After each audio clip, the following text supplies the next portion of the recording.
오늘 말씀은 내 백성 내가 끝까지 책임진다 라는 제목으로 말씀을 전하겠습니다. 우리 사랑하는 성도님들, 우리 하나님은 우리의 인생을 끝까지 책임져 주시는 하나님이시라는 사실을 믿고 계십니까? 아멘입니까? 우리 하나님은 우리의 인생을 끝까지, 끝도 없습니다, 영원히 책임져 주시는 우리의 영의 아버지이십니다. 여러분, 저는 저희 가정에 차가 2대 있습니다. 그 차는 다 현대자동차 차예요. 근데 왜 제가 현대자동차 차를 샀을까요? 현대가 10년 워런티를 주기 때문에 그 차를 샀습니다.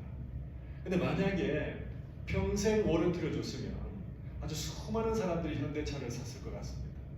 그런데 그렇게 평생 워런티를 줄 수 있는, 평생 자기 제품에 책임질 수 있는 회사는 한 대도 없습니다.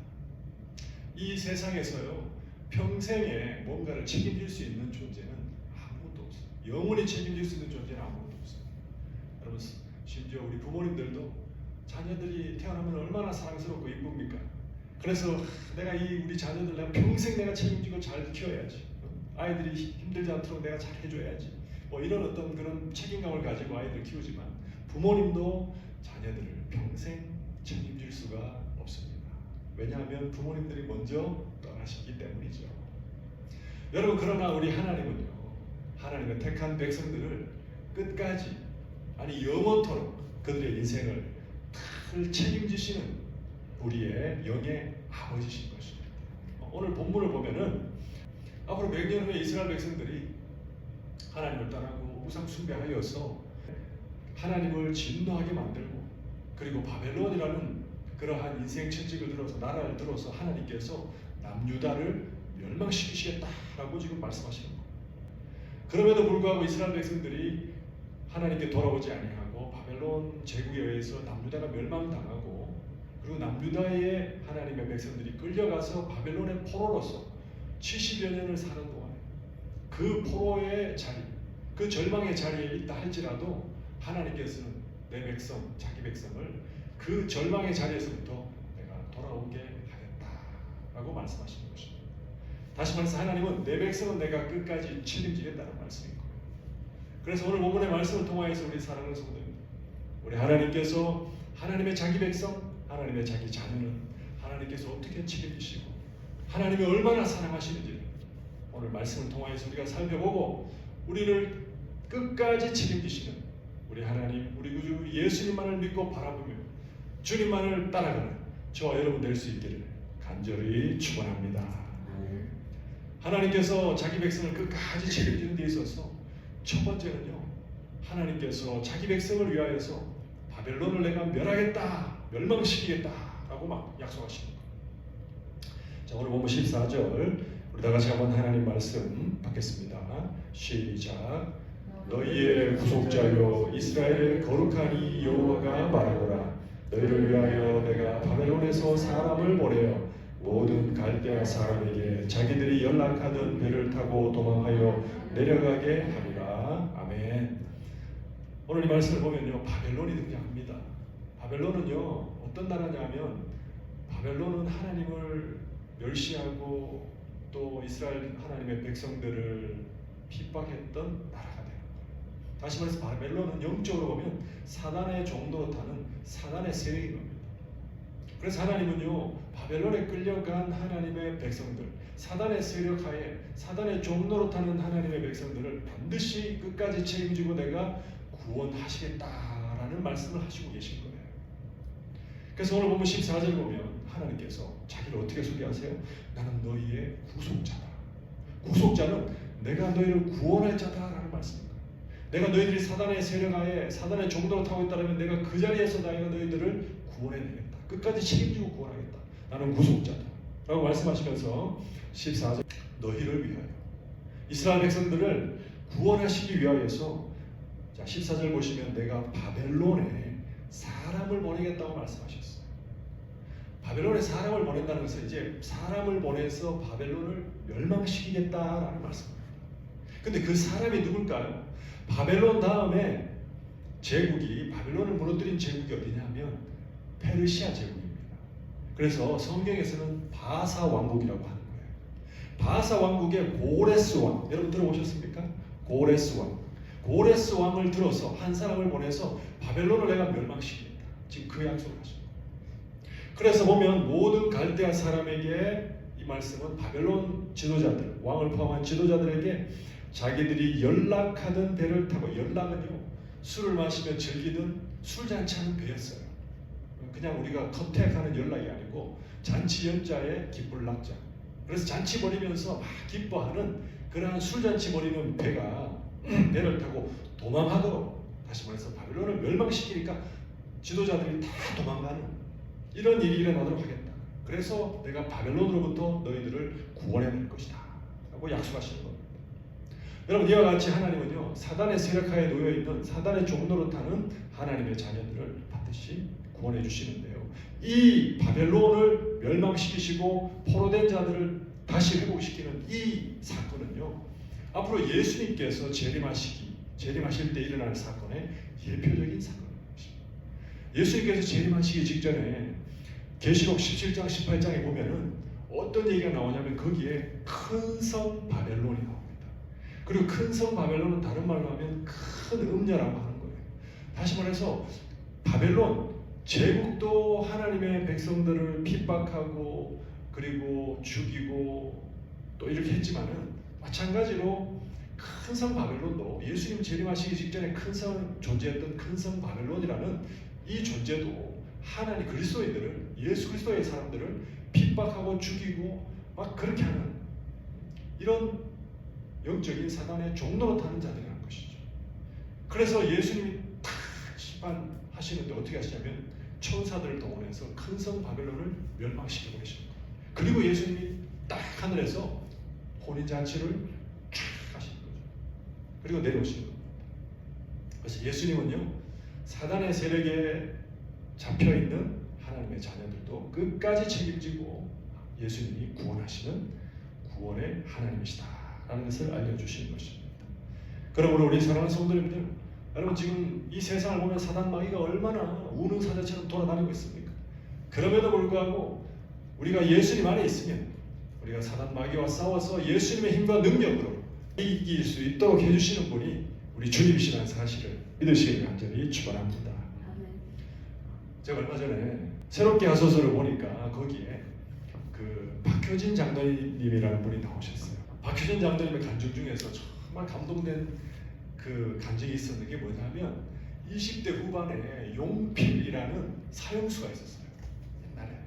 그래서 이 용필이라는 사형수가 이제 사형형을 얻어받고 이제 사형될 날을 기다리고 있는데, 이제 이 박효진 장로님이 너무 불쌍해서 용필이한테, 용필아 우리 예수님 믿자 그랬거든요. 예수님 믿자 그랬는데 용필이가 장로님 믿으세요? 난 안 믿어요 그랬더니 거절했다는 거예요. 그래서 이제 장로님이 꾀를 내어서, 용필아 네가 예수님 믿으면 내가 부자 집사님한테 얘기해가지고 너한테 옷도 사주게 하시고, 네가 감옥에 있으니까 옷도 사주게 하시고 또 음식도 넣게 하고 또 영치금도 넣게 해서 네가 감옥생활 편하게 할 수 있도록 내가 해줄게 그랬더니, 얘가 생각해보니까 이게 좋은 거예요.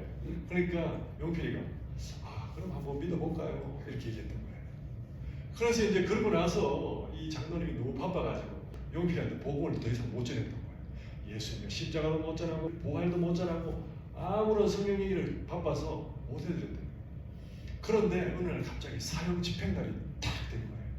그래서 용필이가 지하에서부터 사형장이 1층에 있는데 지하에서부터 계단을 걸어 올라오는 모습이, 얼굴이 막 공포 그 자체다. 그리고 옆에서 이제 교도관들이 팔짱을 딱 끼고 끌고 올라오고 있는 거였어요.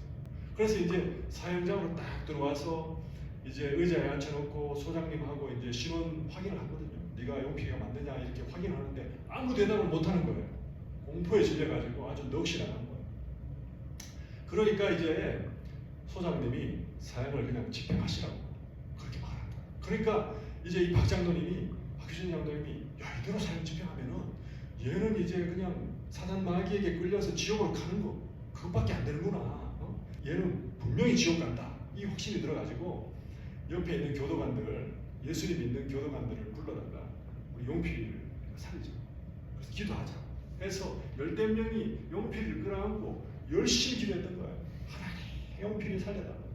용필이 살려달라고 막 눈물로 통곡하며 기도하니까 한참 기도하고 나니까 넋이 나간 용필이가 일어나더니 두 손을 쫙 하늘로 들고 주야 그러는 거예요. 주야 이 죄인을 받아주셔서 감사합니다. 주야 눈물을 쭉 흘리면서 주야 이 죄인을 용서해 주셔서 감사합니다. 그러면서 누가 가르쳐 주지도 않았는데 인내하시 구세주 그 찬양을 했다는 거예요. 그러면서 이 장로님이 보니까 용필이 얼굴에서 너무 기쁨이 충만하고 평안이 충만한 얼굴로 성령 충만한 얼굴로 확 바뀌더라고요.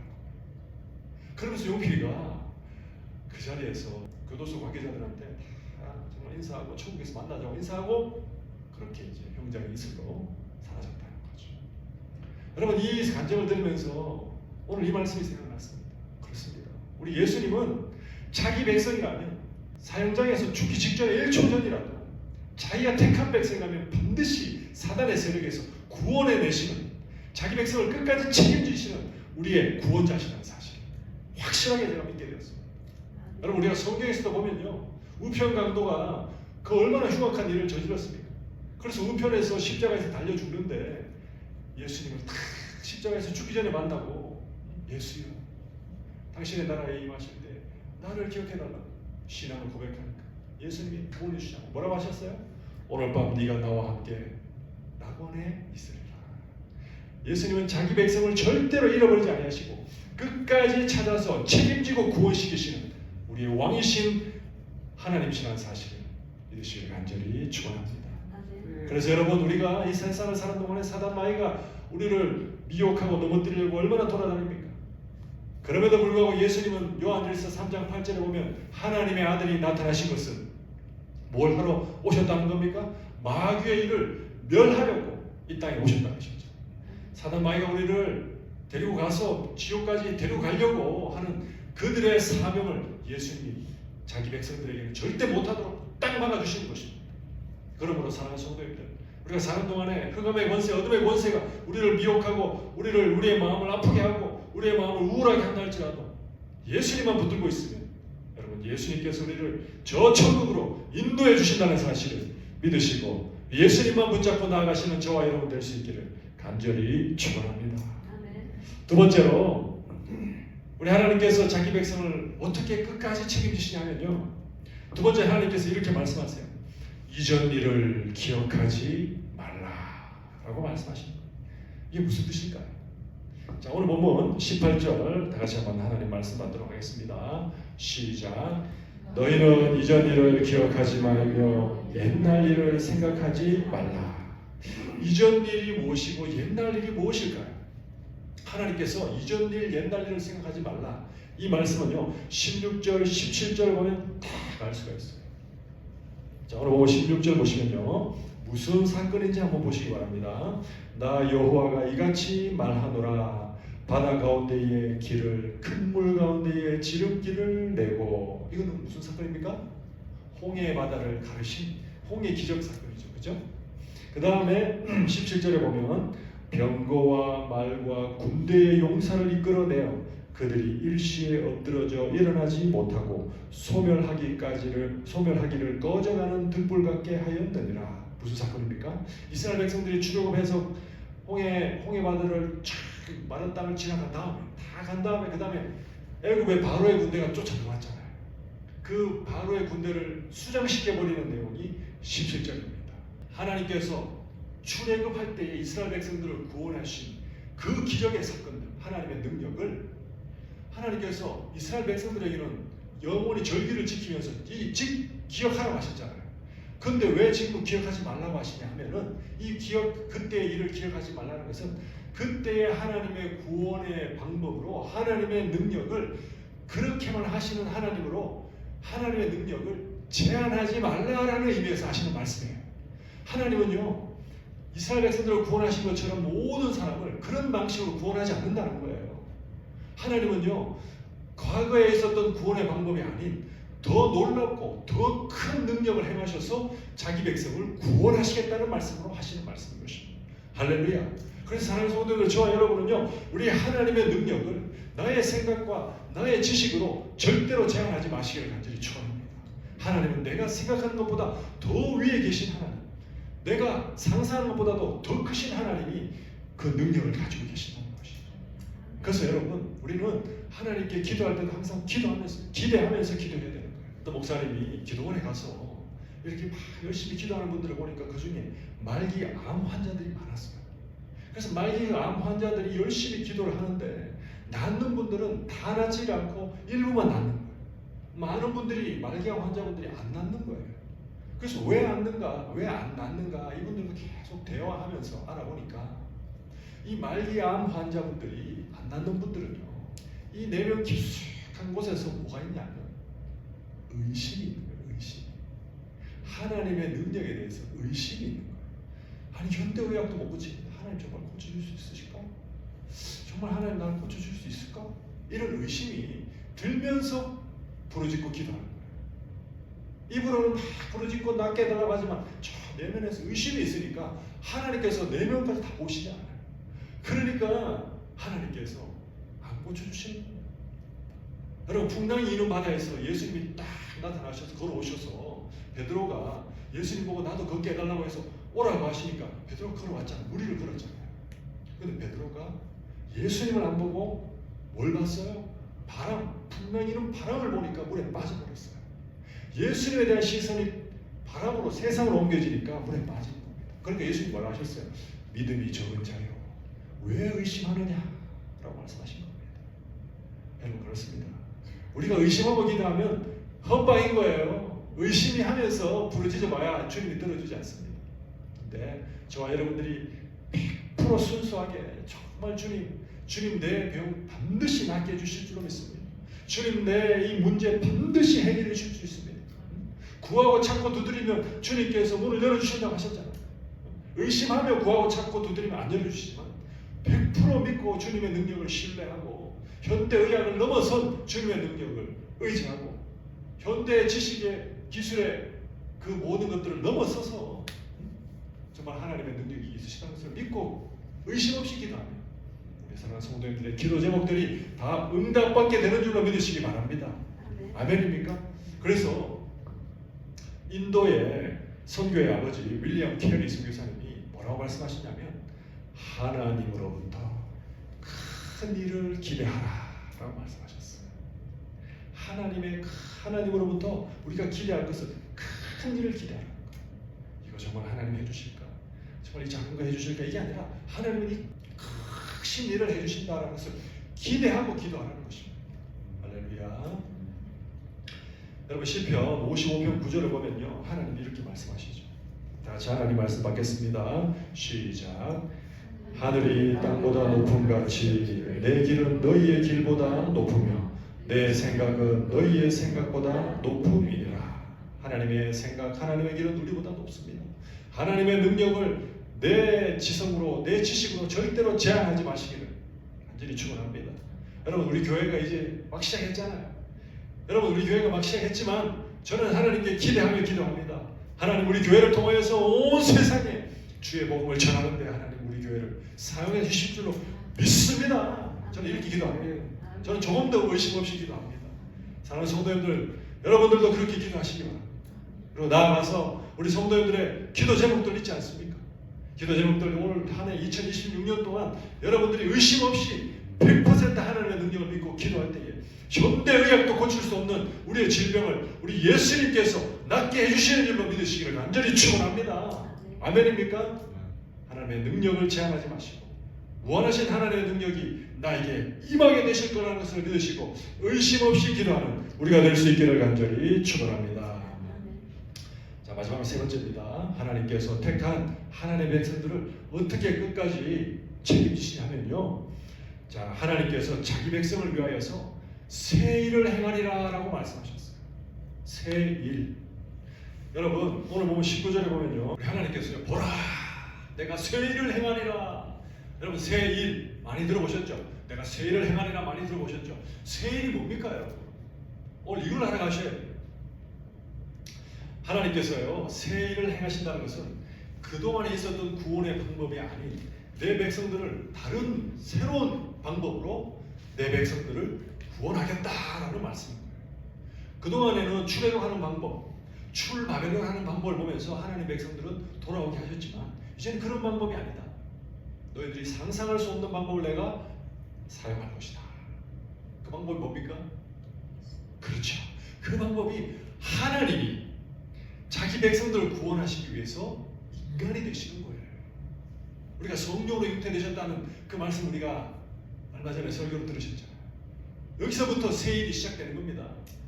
하나님이 그 작은 인간이 되시고 인간이 되셔서 자기 택한 백성들의 죄짐을 짊어지시고 십자가에 올라가서 죄값을 갚으시는 거. 이게 새 일인 거예요. 또 하나의. 이게 새 일에 가장 또한 중요한 새 일이고 그리고 죄값을 갚아주시고 죽으시고 부활하심으로 말미암아서 죽음의 권세를 이기셨잖아요. 여기서 전부 다 이게 다 예수님의 일이 다 새 일이 되는 겁니다. 이게 다 복음인 것이죠. 자, 새 일은 곧 복음인 것이죠. 그래서 예수님이 부활하시면서 죽으시니까 예수님께서 십자가에서 죽으시니까 어떤 일이 벌어졌습니까? 제자들도 다 도망갔잖아요. 제자들이 다 도망가고 그리고 세상 사람들도 이제 다 끝났다. Game is over. 이제 예수님은 죽으셨다. 그런데 예수님은 어떻게 하셨어요? 그 죽음 가운데서 부활하셨잖아요. 예수님은 역전의 용사이신 거예요. 예수님은요 자기 백성들의 인생을 역전시키시는 분이십니다. 할렐루야. 예수님만 만나면 인생이 완전히 변화되는 거예요. 아멘입니까? 그래서 예수님께서 이렇게 새 일을 행하시면서 부활하시고 그리고 예수님의 백성들도 부활시키시고 앞으로 예수님과 연합시키셔서 예수님께서 예배해 놓으신 예수님의 나라 하나님의 나라에 다 들어가서 영원토록 함께 예수님과 사랑하며 살도록 하시는 것입니다. 오늘 이 본문 19절에 보면요. 보라 내가 새 일을 행하니 예전의 일을 가지고는 출애굽시켜보니까 그죠? 기적을 보여주면서 홍해바다를 가르면서 건너게 해주니까 광야에 들어가서 이스라엘 백성들이 어떻게 살았어요? 하나님이 그 많은 기적을 보여주셨잖아요. 광야에서. 또 시내산에서 율법도 주셨잖아요. 613가지 율법을 주시면서 이들을 지키라고 했는데 이스라엘 백성들이 다 지켰습니까? 계속 불순종이 드러나갔잖아요. 그러니까 하나님께서 다른 방법으로 새 일을 행하십니다. 성령님을 보내주셔가지고 성령님, 예수님이 행신 성령님이 우리 안에 들어오셔서 돌비에 새겨져 있었던 율법을 우리 심령, 신비에다가 새겨주시잖아요. 그러면서 성령님이 하나님의 뜻을 우리에게 알게 하시고 가르쳐주시고 지킬 수 있는 힘을 주셔서 지키며 예수님 닮아가게 만들어주시는 것입니다. 이게 바로 새 일입니다. 그래서 보라 내가 새 일을 행하리니 이제 나타낼 것이라. 너희가 그것을 알지 못하겠느냐? 반드시 내가 광야의 길을 사막의 강을 내리니. 새 일을 행하시게 되면요 광야의 길을 내시겠다는 거예요. 제가 어제도 설교해드렸지만 새벽에 광야의 길이 있다고 했습니까? 없다고 했습니까? 이스라엘 광야에 어제 예배에 참석하신 분은 아실 겁니다. 광야에 길이 없다고 했잖아요. 물도 없고 양식도 없고 길도 없고 맹수밖에 없고 그죠? 그래서 광야에 들어가면요 누군가가 길을 아는 분이 인도해주지 아니하면 그 안에서 죽을 수밖에 없어요. 그런데 여기서 말씀하시는 광야의 길을 내시겠다는 것은 이건 영적으로 해석을 해야 되는 거예요. 그래서 예수님께서 새 일을 행하시면서 우리가 이 땅에 살면서 광야 같은 세상에 살면서 어디로 가야 천국 가는지는 알지 못하는 어리석은 우리에게 예수님께서 길이 되어 주시겠다. 그래서 예수님이 요한복음 14장 6절에서 내가 곧 뭐다? 길이요 진리요 생명이다. 나를 통하지 않고는 아버지께로 올 자가 있다 없다? 없다. 예수님이 길이 되어 주시겠다는 것입니다. 그리고 사막의 강을 내겠다. 여러분 광야와 사막은 같은 의미예요. 사막도 광야처럼 사람이 살 수 없는 곳 아닙니까? 특히 물이 없으니까 생물이 살 수가 없어요. 여러분 우리의 심령이 어떻습니까? 예수님이 없고 하나님이 없는 우리의 심령은 메마른 사막과 같습니다. 맞습니까? 여러분 세상의 그 어떤 것으로도 내 심령의 목마름을 채워줄 수 있는 것이 세상에는 없습니다. 그렇기 때문에 세상 사람들, 주님 모르는 사람들은 우울하고 불안하고 슬퍼하고 낙심하고 절망하고 괴로워하는 것입니다. 이 메마른 사막과 같은 우리의 심령 속에 예수님께서 뭘 주신다는 거예요? 성령을 부어주신다. 그래서 우리의 심령이 메마르지 않도록 목마르지 않도록 해주시겠다는 것입니다. 그래서 요한복음 7장 38절에 예수님께서 뭐라고 하셨어요? 나를 믿는 자는 그 배에서 생수의 강이 흘러 나오리라. 아멘입니까? 생수의 강이 뭐예요? 그 배라는 것은 우리 하나님의 백성들의 심령 속에서부터 성령이 역사해 주셔서 성령 충만함을 통해서 큰 기쁨과 만족감으로 행복한 마음이 충만하게 하시겠다라는 것을 말씀하시는 것입니다. 그게 바로 다 세일이 주님께서 세일을 행하시기 때문에 얻게 되는 큰 은혜인 것입니다. 할렐루야. 자, 이렇게 우리에게 큰 은혜를 베푸시면서 세일을 행하시고 또 20절에 보시면 또 하나님 말씀 받겠습니다. 시작.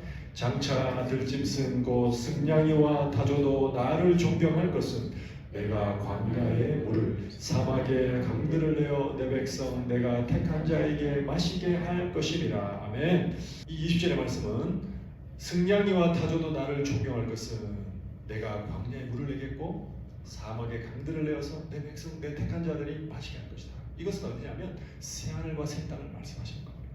하나님의 택한 백성들 앞으로 예수 그리스도께서 예배해 놓으신 새하늘과 새 땅이 도래하면 영적으로 육적으로 배고프지 않고 영적으로 육적으로 배고프지 않고 목마르지 않고 그 부요한 하나님의 나라에서 주님과 함께 지고지순의 삶을 살아가며 늘 하나님의 그 은혜에 감사하며 찬양하며 살 것이다 라는 것을 말씀하시는 거예요. 사랑하는 성도님들, 그런 주님의 나라가 기대되지 않습니까? 그런 주님의 나라를 기대하며 사시기를 간절히 축원합니다.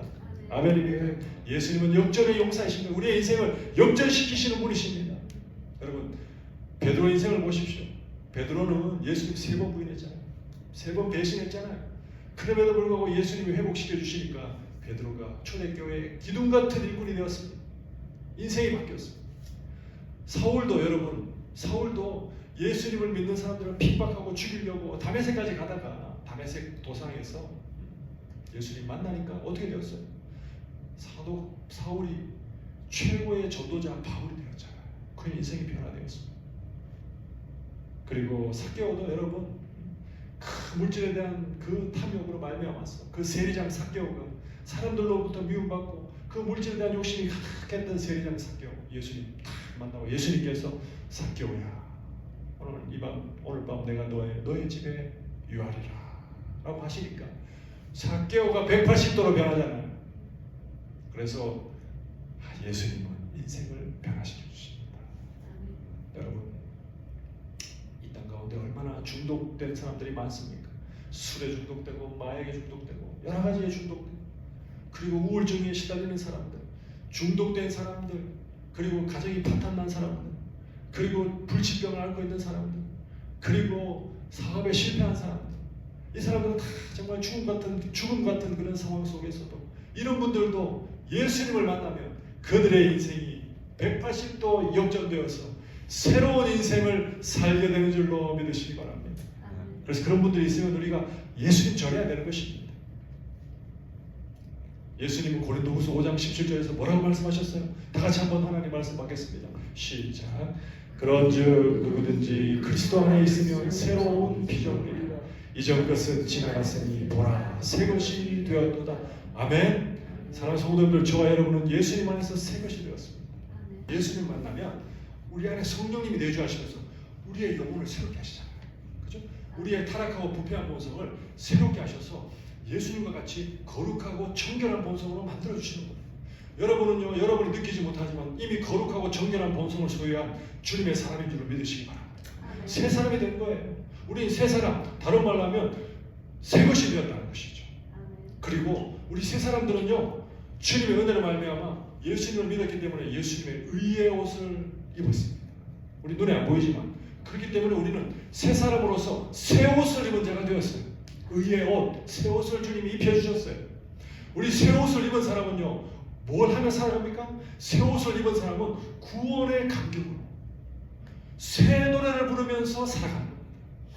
새 노래로 부르자 랄라 아시죠? 구원의 감격으로 찬양하는 사람, 새 노래를 부르는 것입니다. 새 노래를 부르는 새 사람 된 우리는요, 하나님의 백성들은 또 뭘 합니까? 새 신랑과 만나게 되는 거예요.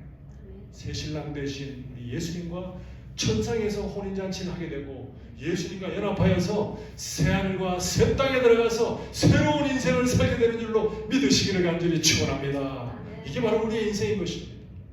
우리 예수님은 이러한 인생을 우리에게 주시기 위해서 끝까지 우리를 붙잡고 책임지시고 우리를 새하늘과 새 땅으로 인도해 주시는 우리의 하나님이신 줄로 믿으시기 바랍니다. 그래서 우리가 해야 될 일은 오늘 본문 21절 이 백성은 내가 나를 위하여 지었나니 나를 찬송하게 하려 함이니라. 아멘. 이러한 새 일을 우리를 위하여 예수님께서 행해 주시기 때문에 우리가 할 일은 뭐라는 것입니까? 주님을 찬양합니다. 이러한 새 일을 우리에게 행해 주신 우리 주님의 은혜에 감사합니다. 감사합니다. 감사로 주님 주신 은혜를 누리시고 감사로 주님께 찬양을 올려드리시는 저와 여러분의 인생이 될 수 있기를 간절히 축원합니다.